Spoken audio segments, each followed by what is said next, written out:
Esat sveicināti Audita akadēmijas studijā. Mani sauc Līga Nagle, un tā ir mana kolēģe Laura Indrikova. Un šodien pie mums viesojas Rīgas ūdens padomes loceklis un Latvijas Loto padomes priekšsēdētājs, iepriekš Rīgas Austrumu Klīniskās Universitātes slimnīcas valdes priekšsēdētājs Imants Paeglītis. Labdien, Imant! Labdien! Jā, un šī te pāreja no valdes priekšsēdētāja amata uz padomes locekļa amatu ir ļāvusi Imantam paskatīties uz pārvaldību uzņēmuma, kā arī uz iekšējo auditu no dažādiem rakursiem. Un šodien mūsu saruna būs tieši par to, kāda tad ir Imanta pieredze un arī pārdomas par to, kāds tad ir iekšējais audits, tā vērtība un ko tas dod, paskatoties no padomes locekļa krēsla un paskatoties no valdes pozīcijas. Imants, zinām, ka esat piedalījies iekšējā audita ieviešanas procesā. Un tad tas pirmais mūsu jautājums jums ir, kas bija varbūt tie galvenie izaicinājumi, kurus jūs atceraties, ar kuriem jūs saskārāties ieviešot iekšējo auditu organizācijā, uzņēmumā, un arī varbūt kādas tās pieejas vai metodas izmantojāt gan jūs, gan jūsu komanda, lai tad tiktu galā ar šiem izaicinājumiem? Jā, kaut kāds zināms laiks jau pagājis kopš tā brīža, kad saskāros ar šo procesu. Faktiski, varētu teikt, ka tie bija divi uzņēmumi, kur tika audita funkcija ieviesta no nulles. Tā pirmajā uzņēmumā es piedalījos, bet ne tik aktīvi vadīju to procesu. Un, protams, otrs uzņēmums bija tāds, kur es kā valdes priekšsēdētājs biju arī lielā mērā atbildīgs par to, kādā veidā šī funkcija tiek ieviesta.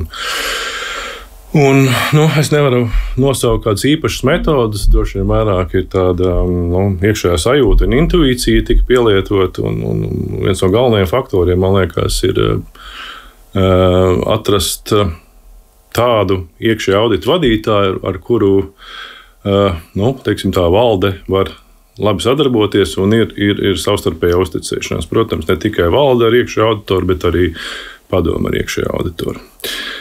Un, jo mēs esam cilvēki, katrs dažādas komandas, un ja vienā gadījumā, vienā uzņēmumā iekšējais auditors ir bijis labā tādā sazobē ar vadību, tas nenozīmē, ka viņš citā uzņēmumā būs tāpatās. Tā kā, ir atlasot šo iekšējā audita vadītāju, protams, ir jājūt to, vai ir tā sazobe vai nav. Un tad, protams, ļoti kritisks moments ir šīs iekšējā audita sistēmas izveide un radīt tādu sistēmu, kas ir saprotama darbiniekiem un nav pārāk birokrātiska. Un neapšaubāmi, lai to izdarītu, ir nepieciešama diezgan tāda liela skaidrošana, kāpēc tāda funkcija nepieciešama. Sevišķi tad, ja uzņēmumā iepriekš tāda funkcija nav bijusi. Ko tā dos, kā tas viss strādās, un arī tikai tad, kad cilvēks sapratīs, kā tas vajadzīgs un kas no tā būs, tad arī tā pretestība un neziņa samazināsies. Tā kā, man liekas, tie ir tādi trīs galvenās lietas. Ja. Mm-hmm. Un mēs arī šajā studijā ar viesiem esam daudz diskutējuši par to, ka iekšējais audits, iekšējais auditors vairs nav tā kā kontrolieris, viņš ir mainījis to savu pieeju un ir vairāk tā kā atbalsta funkcija. Vai jums sanāca runāt ar savu komandu un iedrošināt kolēģus un skaidrot arī pašam to, kas tad būs iekšējais audits, ka nebūs kontrolieris, bet tiešām tāds atbalsta instruments? Jā, tas neapšaubām ir ļoti, ļoti svarīgs faktors, un te man liekas, ka pats pirmais un svarīgākais ir pašas augstākās vadības attieksme pret šo iekšējo auditu. Jo līdz ko nebūs tāda patiesa augstākās vadības attieksme pret iekšējo auditu, tad arī darbinieki to jutīs, ka nav tāda īsta nepieciešamība vai nav tāda īsta vajadzība. Un, manuprāt, ja darbinieki no augstākās vadības jūt, kad augstākā vadība to maksimāli atbalsta, tad arī no darbinieku puses radīsies tā pārliecība, ka tas nebūs nekāds kontrolējošais mehānisms, bet vairāk kā tāda atbalsta funkcija. Otrkārt, man liekas, ka arī šajā gadījumā lielu lomu spēlē pats iekšējais auditors un viņa komanda, cik iekšējais auditors ir profesionāls, kā māk sadarboties un sarunāties ar uzņēmumu darbiniekiem, un kā radīt šo pārliecību, ka tas nav kaut kas augstāk stāvošs, kas atnācis tagad pārbaudīt, vai viss ir pareizi uzrakstīts un viss notiek tā, kā tam ir jānotiek, bet ir šī savstarpējā komunikācija un vēlme saprast un vēlme palīdzēt atrast kaut kādu labāko risinājumu.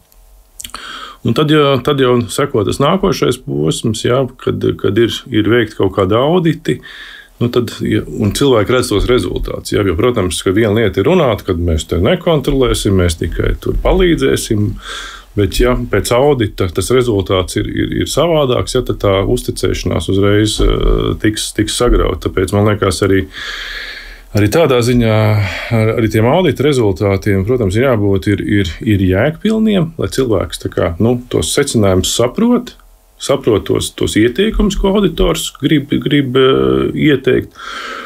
Un tad arī, man liekas, tas atbalsts no tiem darbiniekiem un izpratni būs. Jā.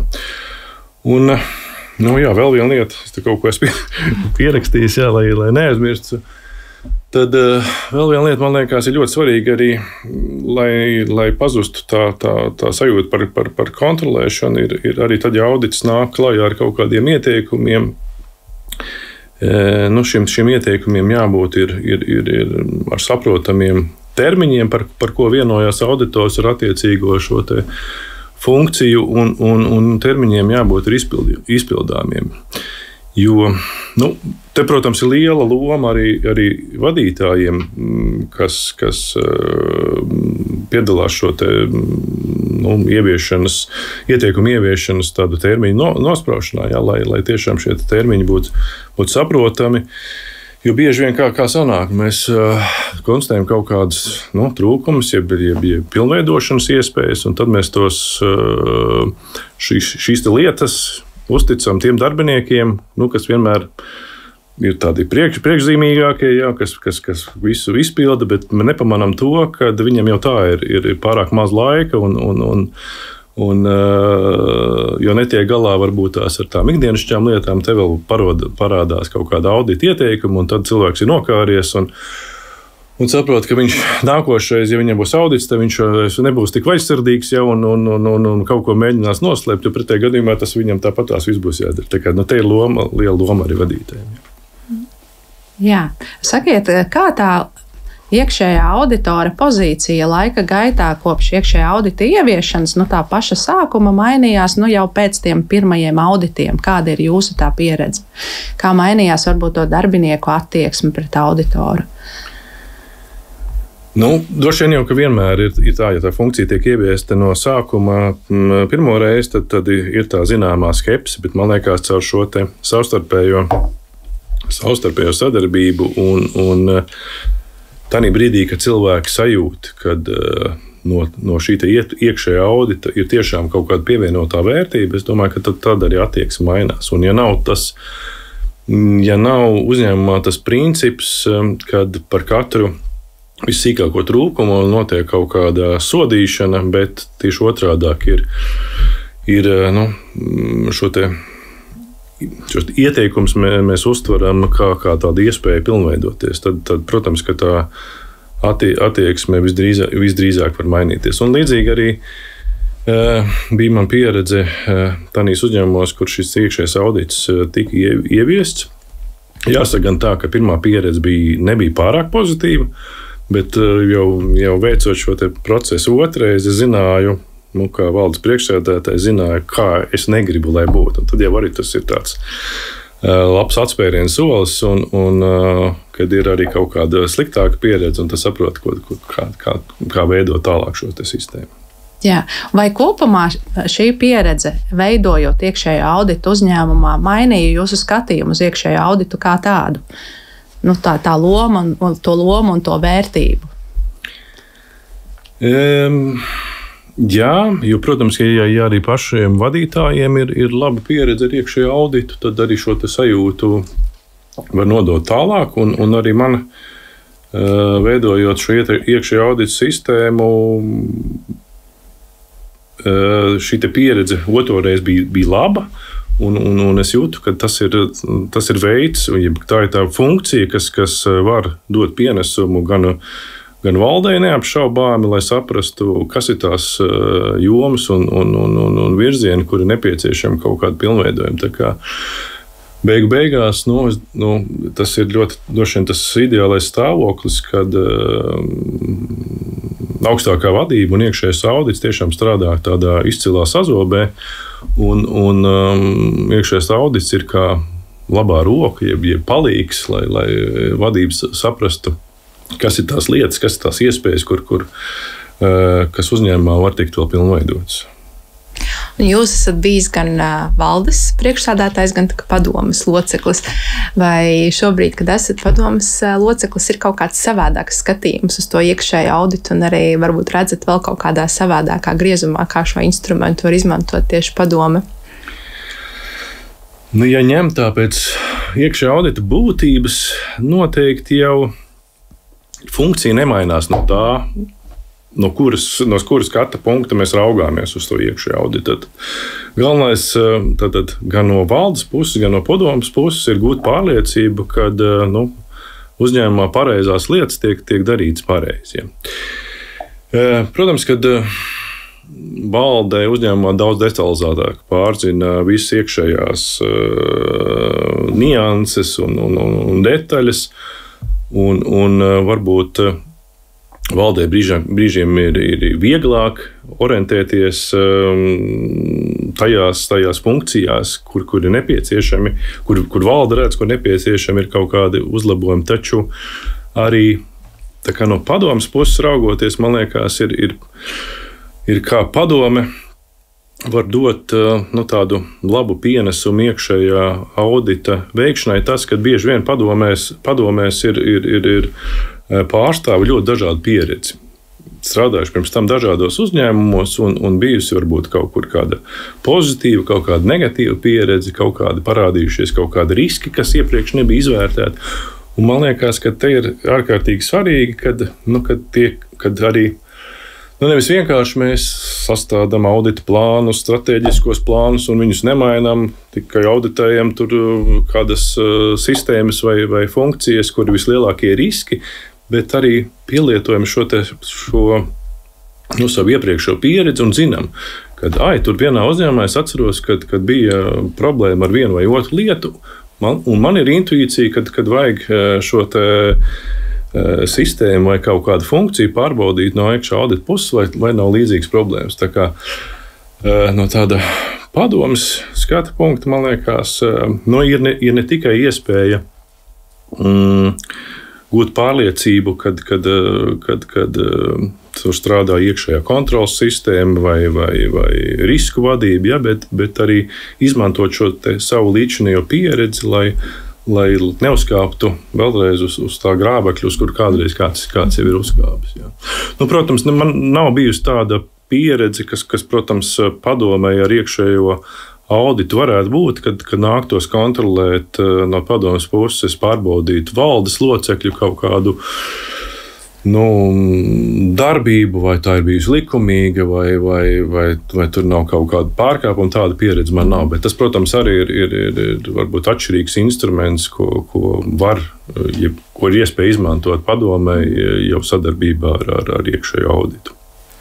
Vai jums ir arī kādi ieteikumi tiem vadītājiem, organizāciju uzņēmumu, kas šaubās vai plāno ieviest iekšējo auditu? Ieteikums droši vien, ka būtu nebaidīties no šīs funkcijas un noteikti to darīt. Tas noteikti prasa pietiekami liels resursus, gan laika ziņā, ja gribam izveidot tādu labu strādājošu funkciju, gan arī, protams, tas prasa kaut kādus finanšu resursus, taču domāju, ka iegūms, ja šī sistēma tiek iedarbināta, uzlikt uz pareizām sliedēm, tas iegūms bieži vien varētu būt daudz lielāks un atsvērt tos ieguldītos resursus nekā tad, ja šādas sistēmas nav, un mēs vienkārši paļaujamies bez tādām iekšējām kontrolēm un iekšējā audita, kad viss uzņēmumā strādā pareizi, mums ir tāda pārliecība, bet pēkšņi tomēr kaut kas notiek, un tad saproti, jā, kā tad tas varēja tā gadīties, kā es to varēju neredzēt. Bet, protams, kad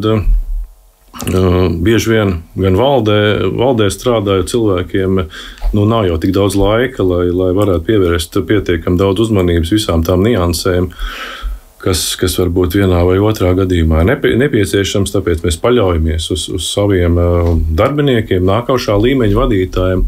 Un, protams, ka arī tur ir katrs dažāds ar savām labajām īpašībām, sliktām, var kaut ko palaist garām. Un tad šis iekšējais audits var būt tā funkcija, kas tomēr no tāda nedaudz ar skatu punktu no malas var novērtēt, vai visas tās funkcijas, kas ir uzņēmumā, kam jādarbojas, vai tās strādā tiešām labi un pareizi. Tā kā mans ieteikums ir tiešām nebaidīties no tā un darīt labāk, vairāk kārt nokontrolēt, nekā pēc tam cīnīties ar tām sekām, kas var rasties tad, ja rodās kaut kādas būtiskas problēmas. Tā kā, protams, kad problēmas var būt dažādas un var tik sagraut uzņēmuma reputāciju, un to protams, kad ir bieži vien ļoti grūti atjaunot, un tad ir jāiegūt vēl lielāka resursi un kapacitāte ir nepieciešama. Un sakiet, lūdzu, kas ir, varbūt varat kādu piemēru minēt, kas ir tās izmaiņas vai rezultātu uzlabojums pateicoties iekšējiem auditam? Kas ir bijis pieredzējos? Jā, tas ir droši vien, ka lielā mērā atkarīgs ir no tā, kāda tieši auditi tiek veikti un kāds ir audita mērķis. Es droši vien, ka nevaru minēt uzņēmumus un minēt konkrētus piemērus, jo tomēr iekšējais audits ir tāds pietiekami konfidenciāla lieta. Bet visbiežāk jau tie ir kaut kādu procesu un sistēmu pilnveidojumi.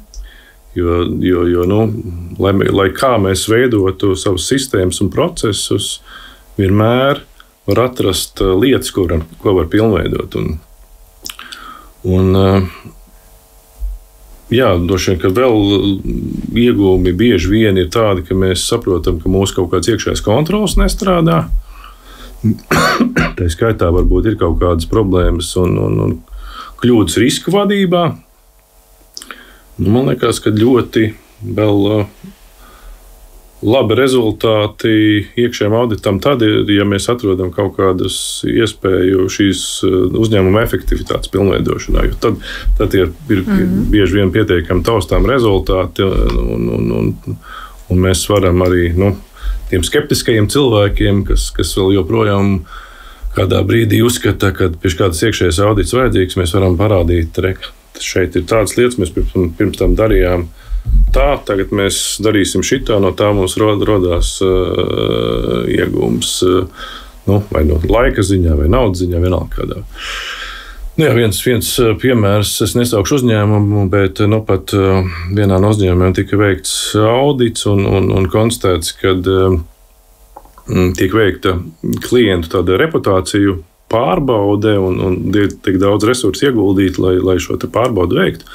Bet ar šiem te pārbaudas rezultātiem nekas tālāk netiek darīts, jo likumdošana neparedz, kad veicot šo te pārbaudi un atklājot varbūt kaut kādas reputācijas riskus, mēs varam atteikt klientam pakalpojumu. Tā kā, skaidrs, ka šāds resurss tiek tērēts neliederīgi un šī te funkcija ir jāpārskata. Tā kā, tas tāds viens.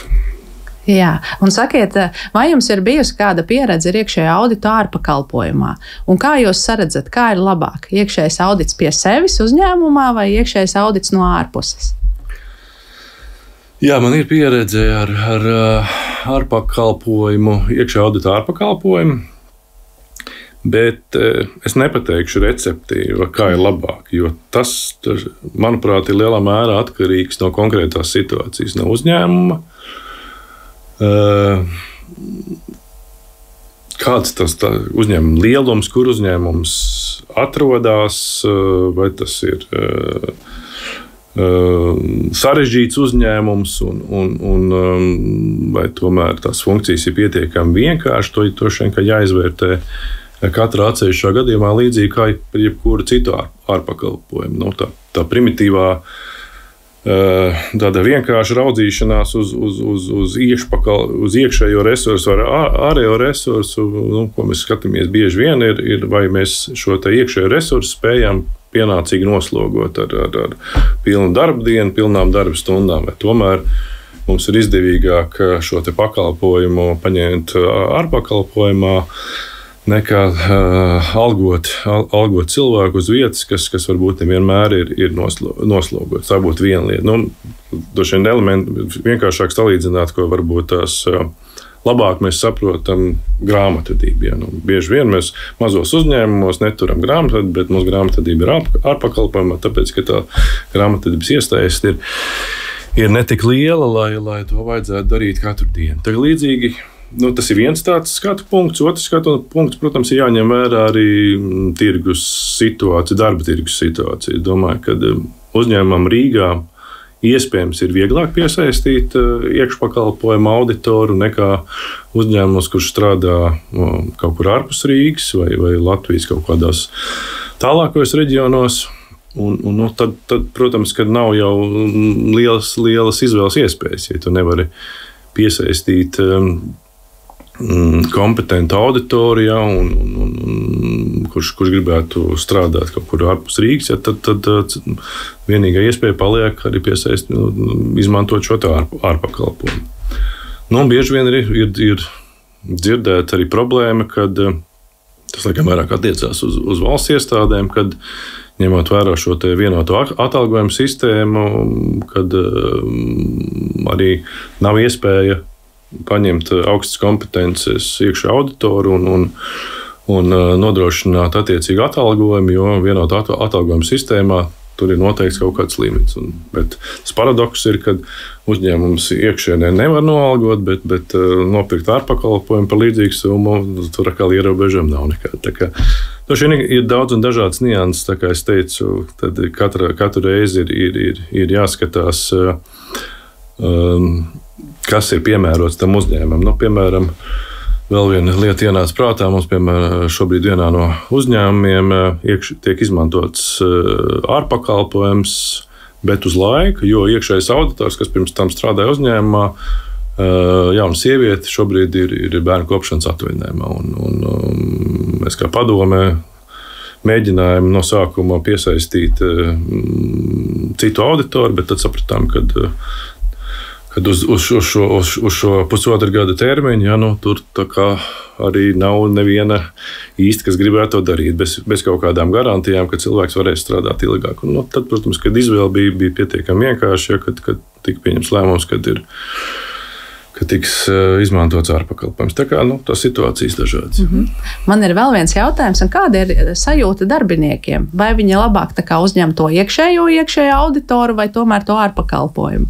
Vai jā, kā jums tā sajūta varbūt iekšēji? Man liekas, ka darbinieki labāk uzņem iekšējo auditoru, kas ir darbinieks, bet varbūt arī nevienmēr. Tas droši vien arī saistīts ar tādu uzticēšanos. Ja cilvēks varbūt, mēs esam katrs dažāds. Ja. Bieži vien varbūt cilvēkam, kādam vadītājam, pastāstīt ārējiem auditoram, ne ārējiem auditoram, bet iekšējiem auditoram, kas ir ārpakalpojumā, ir izstāstīt tā problēmu, izskatīt sirdi ir vieglāk nekā kādam, kas strādā iekšienē. Tāda situācija arī var būt. Te nav tādas, manuprāt, tādas ļoti konkrētas receptes un situācijas var būt gan tādas. Es pat nevaru nosaukt šeit tādu, pateikt, labāko variantu, kāds būtu. Droši vien, ka katram jāraugās uz to, ko izvēlās. Ja. Imants, paldies par jūsu pieredzi. Mūsu pēdējais jautājums ir, kā jūs redzat iekšējā audita lomu nākotnē? Jā, labs jautājums. Manuprāt, iekšējā audita loma nākotnē varētu vēl vairāk stiprināties, jo, protams, ka mēs kā vadītāji uzņēmumos, gan kā valdes pusē, gan kā padomes pusē, mēs pie tā vairāk pieradīsim, sajutīsim šo te pienesumu, ko iekšējais audits dod. Iespējams, iekšējais audits tiks piesaistīts vairāk jau arī visādu strateģisku jautājumu izlemšanā un analīzē. Un tad, protams, kad nāk tās specifiskās jomas, kur neapšaubām būs vajadzīgi iekšējā auditori ar specifiskām zināšanām, piemēram, tā pati kiberdrošība vai mākslīgais intelekts, kurš tiks izmantots dažādās sistēmās un funkcijās, kā tas darbojas, vai tur nerodās kaut kādi riski. Protams, arī datu aizsardzība, kas jau šobrīd ir tādā jau stadijā, kas darbojas, bet joprojām varbūt tās mēs bieži vien nepārāk pietiekami daudz uzmanības pievēršam šiem jautājumiem. Tā kā doma stiprināsies un noteikti parādīsies tādas jaunas jomas, kur mēs kā vadītāji sagaidīsim no iekšējiem auditoriem šīs specifiskās zināšanas, kur mums pašiem varbūt tās nevienmēr ir tik dziļas zināšanas visās jomās. Tā kā, man liekas, ka iekšējais audits nekur nepazudīs. Paldies, Iman, šodien par sarunu. Paldies, ka dalījāties ar savu pieredzi no dažādiem skatu punktiem, gan no valdes, gan no padomes puses, gan arī kopumā. Un mēs ceram, ka arī skatītājiem būs bijusi interesanti klausīties mūsu sarunu. Un līdz ar to, lai jūs novēlējums piepildās, ka iekšējais audits tad turpmāk arī tikai stiprināsies un arī mēs spēsim parādīt savu šo pievienoto vērtību visiem uzņēmumiem. Paldies! Paldies! Paldies!